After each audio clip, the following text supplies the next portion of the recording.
안녕하세요. 연대기 성결기 53번째입니다. 이번 시간에는 바벨론 포로 시대에 대해서 말씀드리겠는데요. 바벨론 포로 시대에 활동했던 선지자 중에서 에스겔에 대해서 말씀드릴 거고, 그 중에서 1장에서 32장 내용 중심으로 말씀드리겠습니다.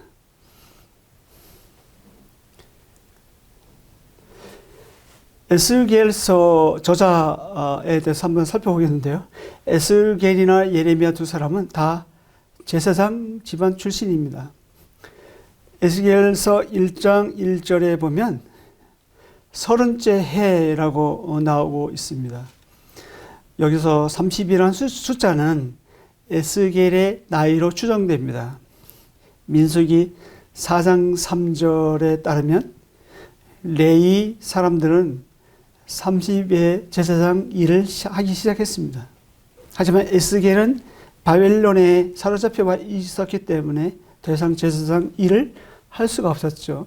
하나님은 그러한 에스겔을 선지자로 부르셨습니다.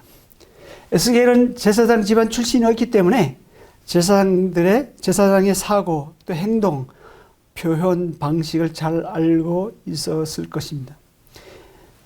에스겔과 예레미야 이 두 선지자 모두 예루살렘의 멸망을 선포했고요. 예레미야는 유다 땅에서, 에스겔은 유다에서 포로로 잡혀온 사람들과 함께 바벨론에 살면서 선포했습니다. 바벨론으로 붙잡혀간 포로는 주로 유다 상류층이었죠. 이들은 바벨론에 거하면서 성전 예배를 할 수가 없었습니다. 대신 회당이 발달하였고 이때 율법이 완성되었습니다. 완성된 책은 에스라가 기한할 때 가지고 왔죠. 연대를 살펴보겠는데요. 주전 604년부터 신흥 제국 바벨론 느부갓네살 왕은 중동 지역을 완전히 장악하기 위해서 세력을 넓혀갔습니다. 바벨론 세력 이 커지는 것을 원치 않았던 유다 지도층들은 애굽에 기대어 스스로 지키려고 했죠. 하지만 느부갓네살은 주전 597년 군대를 이끌고 예루살렘을 침공합니다. 석 달밖에 안 된 요아긴 왕과 유다 엘리트층들은 바벨론으로 2차 포로로 잡혀가게 되고 이때 에스겔도 함께 붙잡혀 갔습니다. 그리고 바벨론 왕은 요아긴 삼촌 시드기야를 꼭두가시 왕으로 세웁니다. 에스겔서 1장 2절에 보면 요아긴 왕이 사로잡힌 지 5년 그달 초 닷새라고 나오고 있고요. 이런 날짜 표기는 에스겔 전체에 모두 14번 나옵니다. 요아야긴이 바벨론으로 잡혀간 시점을 기준을 잡고 있습니다. 여호야긴 왕이 포로로 잡혀간 것은 예루살렘 멸망 11년 전인 주전 597년 두 번째 공격 때이죠. 그 후 5년이면 주전 593년에 선지자로 소명을 받습니다.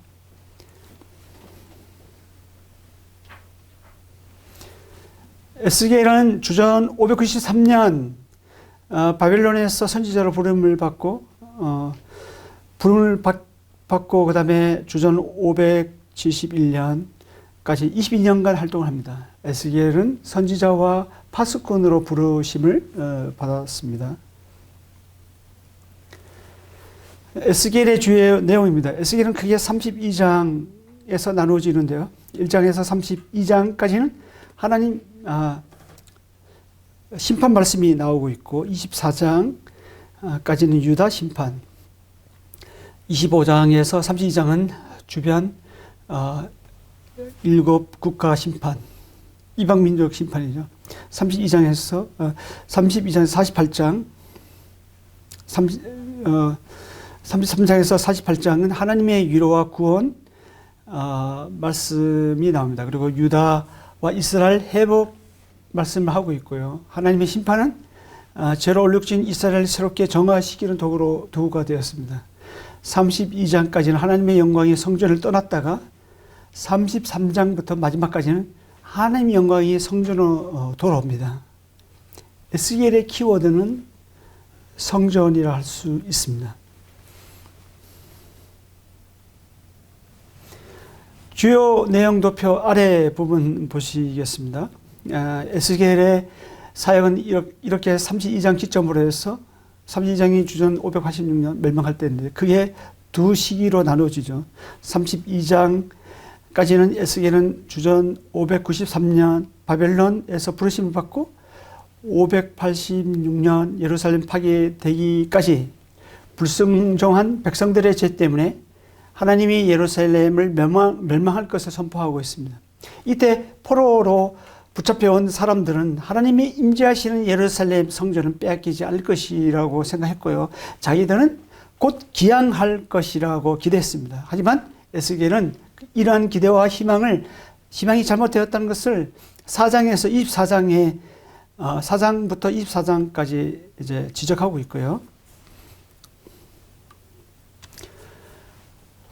주요 내용 도표 오른쪽인데요. 예루살렘이 함락되고 성벽과 성전이 파괴된 다음에는 에스겔의 임무가 달라집니다. 33장부터는 파수꾼의 역할을 주시고 구원 선포자의 임무가 주어집니다. 그리고 33장부터 48장에서 에스겔은 절망에 빠진 신앙민들을 위로하고 그들을 일으켜 세우고 하나님의 새로운 구원 계획에 맞춰 삶이 조정되도록 돕습니다. 37장에 마른 뼈들이 살아나고 새 군대가 되는 환상은 비록 큰 환란 가운데 있지만 곧 하나님께서 구원하시고 일으켜 세우실 것이라는 새 희망을 품게 합니다. 이처럼 하나님이 자기 백성을 위로하고 구원하시는 것은 그들이 잘나서가 아니라 자신의 거룩한 이름과 자신의 영광 때문이라고 말씀하십니다. 주요 도표 가운데 있는데요. 25장부터 32장까지는 이사야, 스바냐, 에레미야에서처럼 에스겔에도 하나님 백성에 대한 심판 말씀과 구원 말씀 사이에 이방 민족들에 대한 심판 말씀이 들어가 있습니다. 유다 백성들에게 적대적이었거나 공경에 처하도록 내버려 두었던 나라들, 그런 나라들이 이에 해당되고요. 하나님은 7나라인 암몬, 모압, 에돔, 블레셋, 두로, 시돈, 애굽에게 말씀하시고 마지막 애굽은 7번 말씀하십니다. 이들 7나라는 우상을 섬기는 죄를 범했습니다. 그리고 이스라엘 백성들에게 잔인하게 행동했습니다. 하나님은 이들 나라를 자기 백성을 심판하는 도구로 사용하시지만 결국 교만한 그들도 하나님의 심판의 대상이라는 사실을 말씀해 주십니다. 오른쪽 도표 가운데 보시겠습니다. 33장에서 39장에서는 하나님은 자기 백성을 완전히 버리신 것이 아니라 그 가운데 남은 자를 구원하시고 본토로 돌아오게 해서 그들을 통해서 회복하신다는 말씀을 하십니다. 그렇다면 심판에서 제외된 남은 자는 누구일까요? 몇 가지로 생각해 볼 수가 있습니다.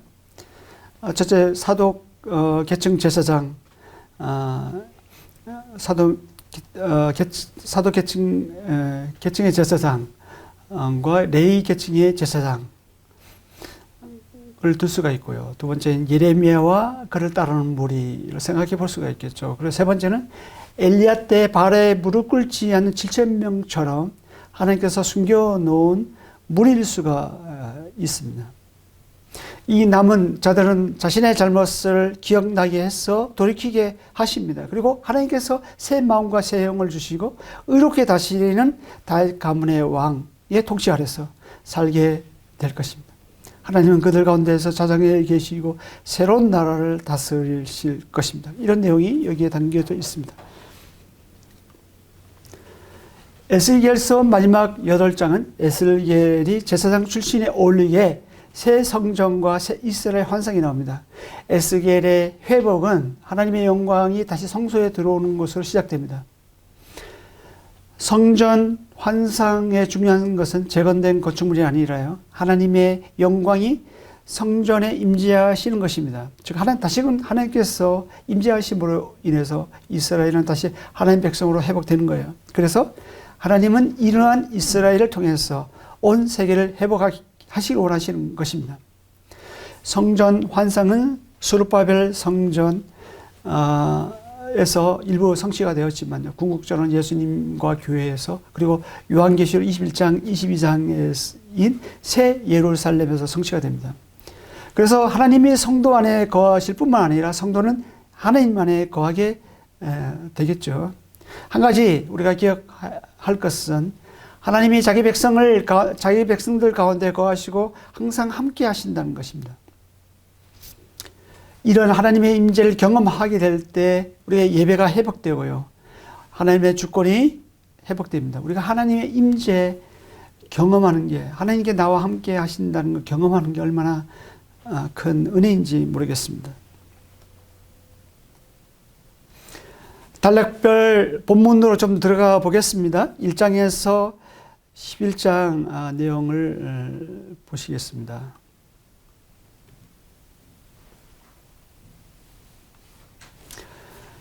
1장에서 3장은 에스겔의 소명이 돼서 나옵니다. 1장은 에스겔이 여호와의 영광의 형상을 보는 내용이 나오고 있고요. 에스겔이 본 내 생물의 환상은 바퀴가 달려 있습니다. 한 곳에 고정되지 않고 움직이시는 하나님을 보여주고 있고요. 에스겔에서는 넷이라는 숫자가 무려 40번, 40회 이상 나오는데요. 사는 완전수를 뜻하죠. 그리고 2장 1절에서 3장 11절은 하나님이 에스겔을 포로로 사로잡힌 이스라엘의 선지자로 부르시는 내용이 나옵니다. 에스겔은 아직 주전 586년 예루살렘이 멸망되기 전 우선 이 말씀을 전해야 했습니다. 이스라엘은 패역한 백성, 나를 배반한 백성, 얼굴이 뻔뻔하고 마음이 굳어진 자로 소개합니다. 하나님은 이들에게 3번씩 듣든지 아니 듣든지 너는 내 말로 그들에게 고하라고 하십니다. 3장 12절에서 27절은 에스겔이 이스라엘의 파수꾼으로 임명하는 내용이 나옵니다. 하나님이 에스겔에게 분명히 지시하실 때에만 말하도록 하셨습니다. 4장에서 7장은요, 예루살렘 멸망 내용이 나오고 있는데요. 4장 5장은 예루살렘이 포위되고 멸망되는 여러 가지 상징 행위가 나옵니다. 이러한 심판의 이유는 5장 5절에서 8절에서 설명하고 있습니다. 즉, 율법을 버리고, 5장 5절에서 9절, 율법을 버리고 행하지 아니하기 때문이라고 말씀하십니다.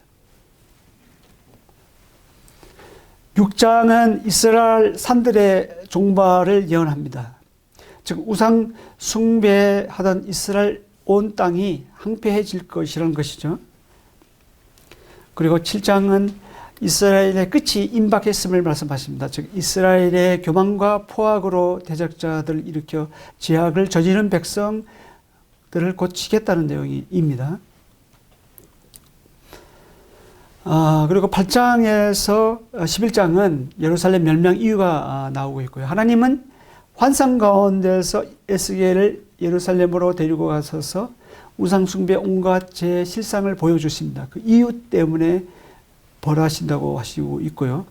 8장 1절에서는 여섯째 해라는 이 말이 나오는데 이것은 주전 592년을 뜻합니다. 8장은 성전 안에서의 가증한 우상숭배 모습들이 나오고 있고요. 즉 질투의 우상 앞에서 가증한 일을 행하고 있고 담벽에 그려진 각종 우상 앞에서 가증한 일, 그리고 여인들의 담부스를 위해 애곡하는 것, 일들, 그리고 약 25명이 성전을 등지고 동쪽 태양에게 예배하는 일을 고발하고 있습니다. 9장은 이것 때문에 예루살렘을 벌하실 거라고 말씀하시고 있고요. 다만 우상 숭배에 참여하지 않았던 자들은 이마에 표를 그리게 해서 심판을 면하게 하신다고 하십니다. 그리고 10장은 그룹 위에 머문 하나님의 영광이 떠날 준비를 하고 계십니다. 여호와의 영광의 형상은 1장 5절에서 28절의 내용과 대체적으로 같고요. 하나님은 바벨론 그발 강가에서 뿐만 아니라 유다에서도 임재하시고 계시다는 사실을 강조하고 있습니다. 11장 1절에서 13절은 예루살렘에 남아있는 지도자들 심판의 내용이 나오고 있고요. 이들은 포로로 잡혀간 사람들보다 자신들이 더 의롭고 안전하고 낫다고 생각했습니다. 11장 14절에서 21절은 사로잡힌 포로민들을 위한 위로의 말씀이 나옵니다. 하나님 이스라엘 땅에 대한 소유권은 예루살렘에 남아있는 사람들이 아니라 현재 포로로 잡혀온 사람들에게 있다는 것이죠. 하나님은 이들이 하나님 말씀을 순종할 수 있도록 새 영과 새 마음을 주신다고 약속하십니다. 이 약속은 신약에 와서 예수님께서 성령을 선물 주심으로 또 이루어졌죠. 11장 25절, 25절은 예루살렘을 떠나는 하나님의 영광을 말씀하시고 있고요. 이스라엘 사람들은 하나님이 성전과 성읍을 떠나지 않을 것이라고 믿었지만 하나님의 영은 떠나섰고 예루살렘은 파괴되도록 내버려 두셨습니다. 단락부 본문에서 12장에서 24장의 내용입니다. 12장에서 24장은 멸망을 예고하는 상징 행위와 비유 말씀들이 나옵니다. 12장은 본토에 남아있는 왕과 백성이 사로잡혀 올 것을 보여주고 있고요. 또한 떨면서 음식 먹는 상징 행위를 통해서 성읍들이 항폐되고 정박할 것을 보여주십니다. 그리고 13장에서는 거짓 선지자들의 종말을 말씀해 주고 있고 이들은 본 것이 없이 자기 마음대로 예언하면서 하나님께서 말씀하셨다고 했습니다.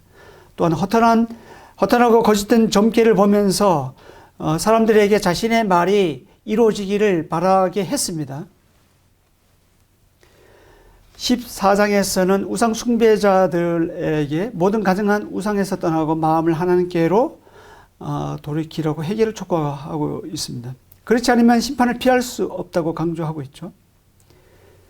다만 벌써 10년간 포로 생활하고 있는 사람들에게 있어서는 하나님의 심판이 이루어진 것을 알고 위로가 될 것이라고 말씀하십니다. 여기에 지금 현재 이것을 듣고 있는 포로민들은 예루살렘 멸망 전에 10년 전에 이미 포로로 잡혀갔으니까 10년 후에 예루살렘이 멸망됐거든요. 그 후에 이 소식을 들었을 때 하나님 말씀대로 이루어졌으니까 심판도 이루어졌으니까 하나님 말씀대로 회복도 이루어질 것이라는 그 희망을 갖게 된 거죠.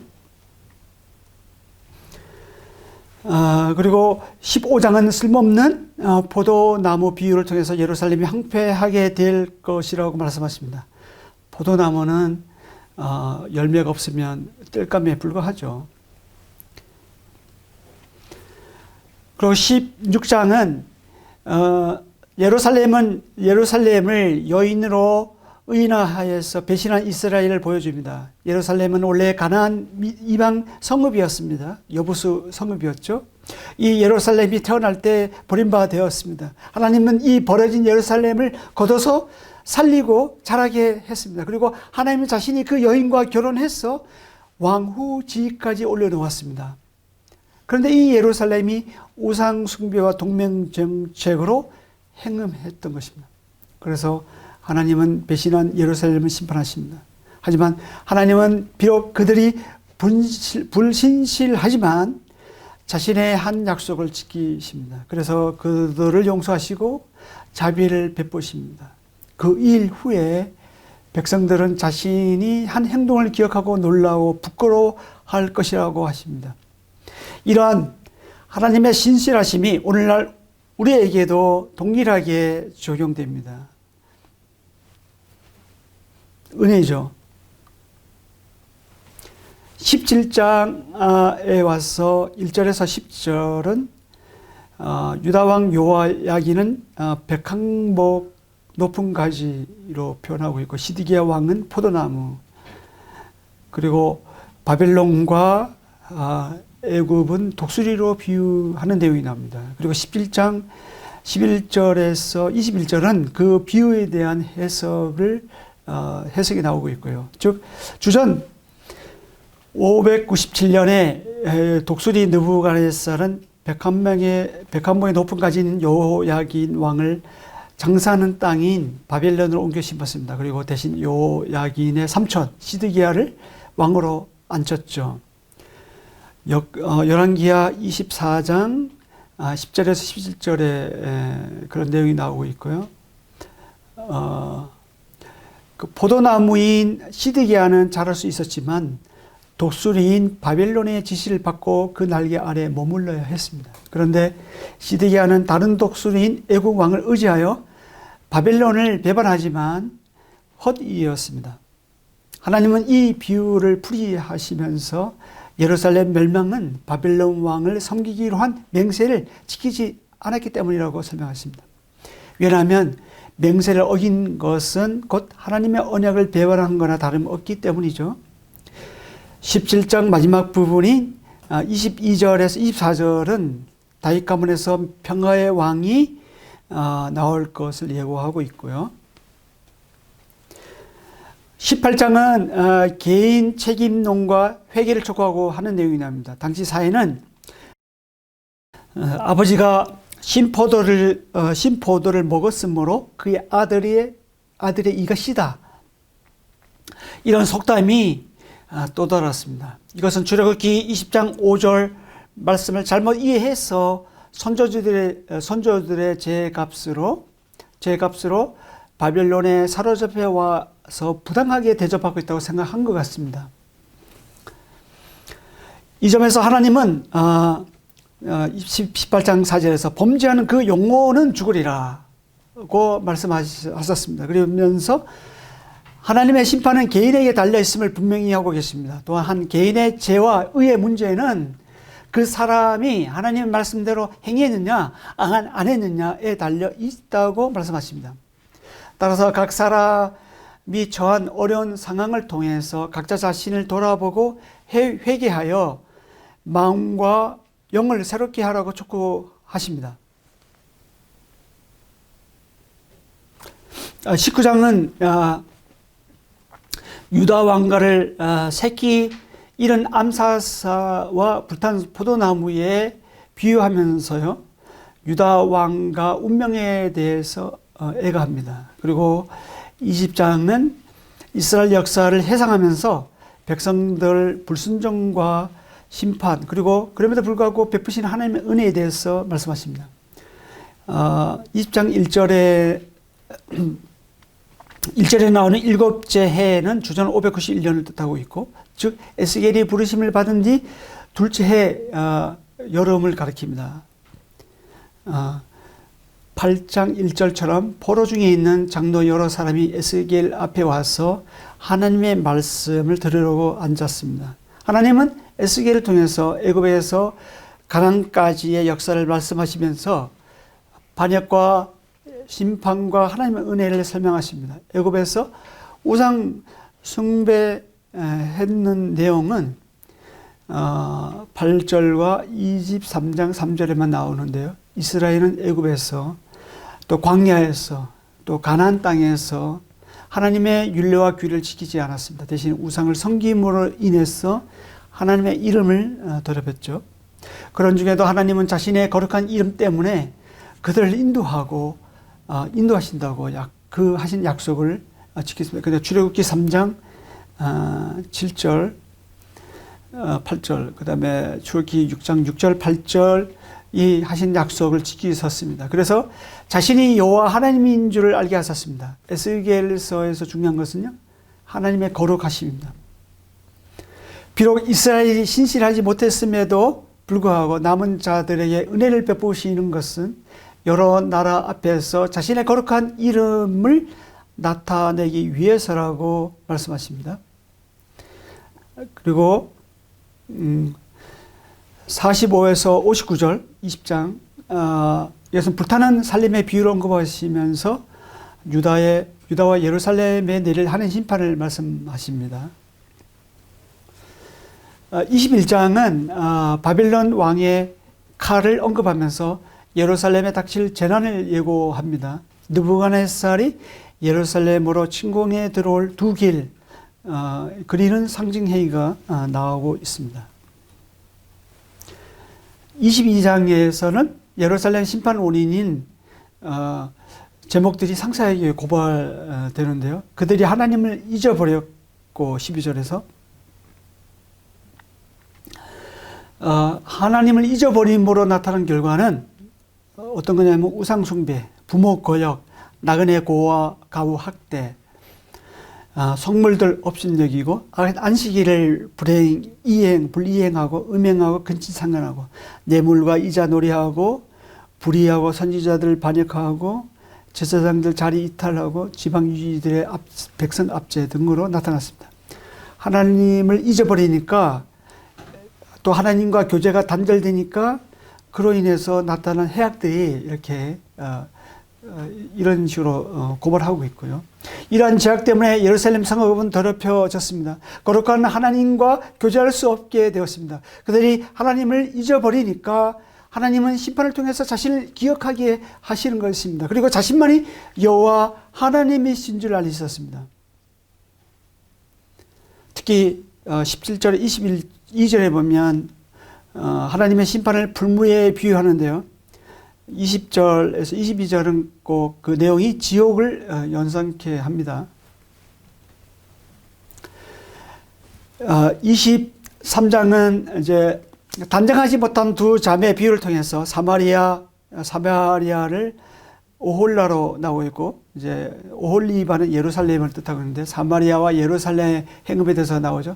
선지서에서 여기서 말하는 음행은 전에 앞선 시간에도 말씀드렸지만 우상숭배와 이방 나라의 동맹을 맺는 거라고 했죠. 이방 나라들과 정치적인 동맹을 맺으면 반드시 이방 신들이 따라오게 되었습니다. 그래서 자연스럽게 이방 신들을 섬기게 되는 거예요. 그래서 23장 5절에서 10절은 언니가 어떻게 아수르와 동맹을 맺었는지 나옵니다. 그리고 애국과 동맹 관계를 어떻게 맺었는지 나오고 있고요. 하지만 결국 사마리아는 아수르에 의해서 멸망당했죠. 그리고 23장 11절 22절은 동생이 언니가 행음하여 멸망하는 것을 보고도 깨닫지 못했습니다. 그리고 오히려 언니보다 더 행음함으로 결국 멸망당하는 내용이 나옵니다. 유다도 아수르와 동맹을 맺었죠. 나중에는 바벨론과 동맹을 맺었습니다. 이어서 유다는 예전에 맺은 애국과의 동맹을 회복하려고 바벨론과 맺은 동맹을 깨뜨렸습니다. 이방 나라와 강대국과 동맹 맺는 것은 하나님을 의지하지 않고 그들의 힘을 의지한다는 것을 보여주고 있고요. 22절부터는 결국 예루살렘은 바벨론에 의해서 멸망당한다는 내용이 나옵니다. 24장 1절에서 14절은 녹슨가마의 고기 삶기 상징 행위를 통해서 예루살렘 심판 상황을 보여줍니다. 24장 1절 2절은 예루살렘 포위가 시작된 날짜를 기록하라는 지시가 내려지는데요. 그 날짜는 주전 589년에 해당됩니다. 그리고 24장 15절에서 27절은 에스겔의 아내가 죽었습니다. 근데 장례식도 하지 말라고 하십니다. 에스겔 아내의 죽음은 하나의 표징이 되었습니다. 하나님은 에스겔을 입만 부른 것이 아니라 예언자의 삶을 통해서 말씀을 선포하게 하셨습니다. 여하튼 에스겔 아내가 죽었을 때 한 상징 행위를 통해서 예루살렘에 당할 재난 심각성을 보여주고 있는 것입니다. 달력법 본문에서 25장에서 32장입니다.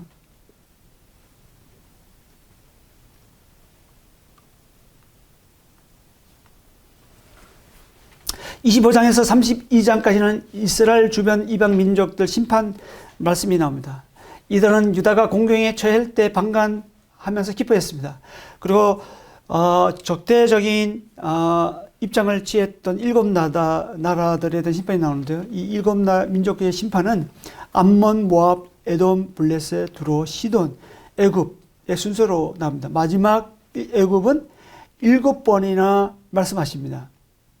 이 모든 예언의 말씀은 여호와의 말씀이 내게 임하여 이르시되라고 시작되고 있죠.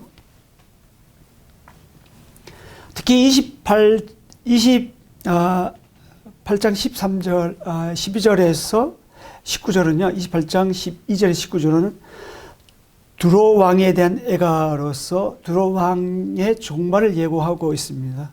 지혜롭고 아름답게 창조된 두로 왕은 어느새 교만해졌습니다. 그래서 하나님이 그를 심판할 수밖에 없다는 내용이 나옵니다. 사단의 타락과 비슷한데요. 13절에 보면 내가 옛적에 하나님 동산 에덴에 있었어라는 내용이 나옵니다. 아담과 하와 외에는 에덴에 있었던 존재가 사단뿐입니다. 이사야서 14장 9절에서 23절에 아침에 아들 계명성의 추락의 모습이 생각나죠. 두로 왕과 함께 애공 왕 바로 역시 교만이 심판 원인이 됩니다. 28장 20절에서 25절, 28장 25절, 26절은 두로 왕에 대한 심판 후에 이스라엘 구원에 대해서 짧게 언급하고 있고요. 이렇게 해서 에스겔서 전반부를 정리했고 나머지는 다음 시간에 또 말씀드리겠습니다. 여기까지입니다. 감사합니다.